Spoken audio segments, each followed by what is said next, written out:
अस्सलाम वालेकुम दोस्तों, मैं अमेरिका से जावेद राठौर हाज़िर हूँ। और आज मैं एक ऐसे इशू पर बात करना चाहता हूँ जो इस वक्त सारी दुनिया में ज़ेरे गुफ्तगू है, ज़ेरे लब है, और वो है कि अमेरिका में क्या हुआ और क्यों हुआ, क्या हुआ, और इसमें हमारे लिए क्या सबक है। तो मैं समझता हूँ कि जो कुछ अमेरिका में हुआ वो अनयूजुअल है, अनकम्प्रिहेंडेबल है, जिसका तसव्वुर भी नहीं किया जा सकता। और ये क्यों हुआ और इसके पीछे हमारे लिए सबक क्या है। ये जनाब सिर्फ इसलिए हुआ कि एक ऐसा शख्स अमेरिका की सियासत में आ गया जिसकी नाक उसकी ज़ात से भी बड़ी थी, उसके मुल्क से भी बड़ी थी, और उसके मुल्क के निज़ाम से भी बड़ी थी। और फिर उस नाक को बड़ा रखने के लिए उसने वो कुछ किया जिसका तसव्वुर नहीं किया जा सकता था। हर एक को उसने डी लेजिटिमाइज करने की कोशिश की, अपने अदारों को, अपने कोलीग्स को इंटेगनाइज किया। आखिरकार क्या हुआ कि इलेक्शन में जब वो हार गया तो उसने हार नहीं मानी। हालांकि पिछले 212 साल से अमेरिका के अंदर जमहूरियत का निज़ाम बग़ैर किसी वक्फे के चल रहा है, बग़ैर किसी शोर शराबे के एक तसलसल के साथ ट्रांसफ़र ऑफ पावर होता रहा। लेकिन ये शख्स जो 8-9 मिलियन वोट इसके कम थे, लेकिन वो मानने को तैयार नहीं था, और उसने अपने फॉलोअर्स को कहा कि धांधली हुई है। हालांकि मैं 20 साल से अमेरिका में हूँ, यहाँ धांधली का कोई चक्कर नहीं है, कोई धांधली नहीं होती। इवन के रिपब्लिकन जो उसकी पार्टी के कई गवर्नर थे, सेक्रेटरी ऑफ स्टेट थे, उन्होंने इलेक्शंस को वेरीफाई किया और ट्रंप के साथ वो खड़े नहीं हुए। इवन कि एक सेक्रेटरी ऑफ स्टेट को उसने कॉल करके कहा कि मुझे सिर्फ 12,000 वोट चाहिए, वो कहीं से पैदा कर दो।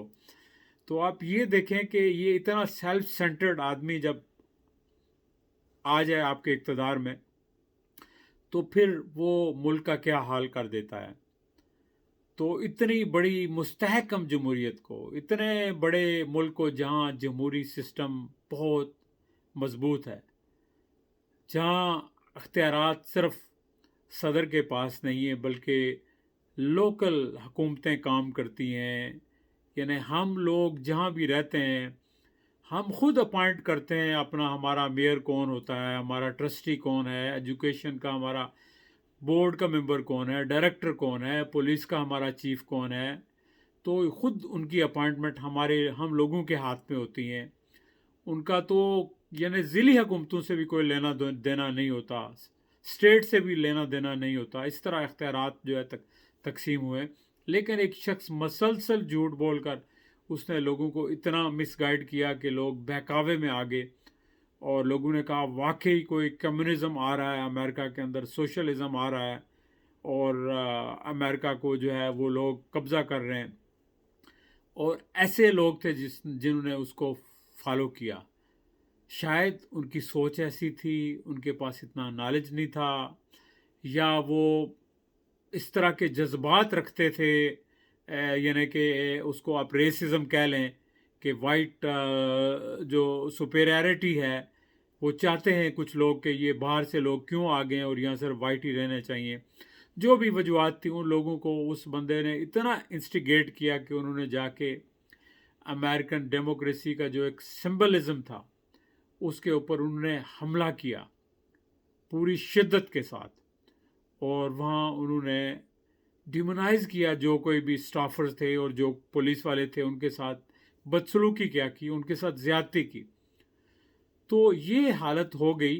तो इससे हमें एक जो सबक मिलता है वो ये मिलता है कि अगर किसी भी मुल्क में, चाहे वो मुल्क कितना मुस्तहकम क्यों ना हो, जमहूरियत कितनी स्ट्रांग क्यों ना हो, अगर लोगों की नीयत गलत हो जाए, उनके सामने उनका मफाद सिर्फ उनकी ज़ात हो जाए, ان کی سیاست ہو جائے، اپنی ناک کو بڑا کرنا ہو جائے، تو پھر ان کے سامنے ملک اور آئین کی کوئی حیثیت نہیں رہتی۔ تو میں سمجھتا ہوں کہ ایسا ہی تیسری دنیا کے ممالک میں ہو رہا ہے، اور پاکستان میں بھی آج کل، بلکہ اکثر اوقات یہی ہوتا ہے، آج کل بھی ہو رہا ہے کہ لوگ چاہتے ہیں کہ بائی ہک اور بائی کروک انہیں حکومت ملے۔ یہ میں سمجھتا ہوں کہ قطعاً غیر جمہوری رویہ ہے۔ کسی بھی پارٹی، کسی بھی لیڈرشپ کو یہ زیب نہیں دیتا کہ وہ کسی بھی جمہوری حکومت کو غیر جمہوری طریقے سے گرائیں، چاہے وہ اے کی ہو یا بی کی ہو۔ یہی بات ملک کے لوگوں کو سمجھنی چاہیے، اور اگر آپ کی پارٹی کا کوئی شخص، کوئی لیڈر غلط بات کرتا ہے تو آپ کے اندر اتنی اخلاقی جرت ہونی چاہیے کہ آپ غلط کو غلط کہیں، صحیح کو صحیح کہیں۔ جب تک ایسا نہیں ہوگا اس وقت تک ملک کا نظام ایسے ہی چلتا رہے گا، کوئی بھی حکومت مستحکم نہیں ہوگی، اپنا وقت پورا نہیں کر سکے گی۔ تو میں سمجھتا ہوں کہ اس امریکہ میں جو ایپیسوڈ ہوا ہے، یہ ڈرامہ دیکھ کر ساری دنیا کو، اور بالخصوص پاکستان کے پالیٹیشنز کو، پاکستان کے حکمرانوں کو، پاکستان کے اشرافیہ کو، اور پاکستان کے لوگوں کو، پاکستان کی سیاسی پارٹیوں کو، اسٹیبلشمنٹ کو سبق سیکھنا چاہیے کہ آپ کا ملک تو ابھی اتنا مستحکم نہیں ہے، نہ آپ کے ادارے مستحکم ہیں، نہ آپ کا جمہوری سسٹم مستحکم ہے، ایون کہ نہ آپ کا ملک معاشی طور پر مستحکم ہے، اور آپ کو ہر طرف سے دشمنوں کا سامنا ہے۔ ایسے حالات میں اگر جو کوئی بھی اپنی ذات کو، اپنی سیاست کو ملک سے اور عوام سے مقدم سمجھے گا، تو میں نہیں سمجھتا کہ وہ عوام کا خیر خواہ ہو سکتا ہے۔ یہ بات، چونکہ اگر وہ خیر خواہ ہے بھی ہے تو اس کی جو ایکٹیویٹی ہوگی، جو کوشش ہوگی، غیر جمہوری کوشش، اس کا نتیجہ بھی غلط نکلے گا، جس کا نقصان ملک کو ہوگا۔ تو میں سمجھتا ہوں کہ میری یہ گزارش، اگر آپ لوگوں کو یہ میری باتیں پسند آئیں تو آپ ان کو شیئر کریں۔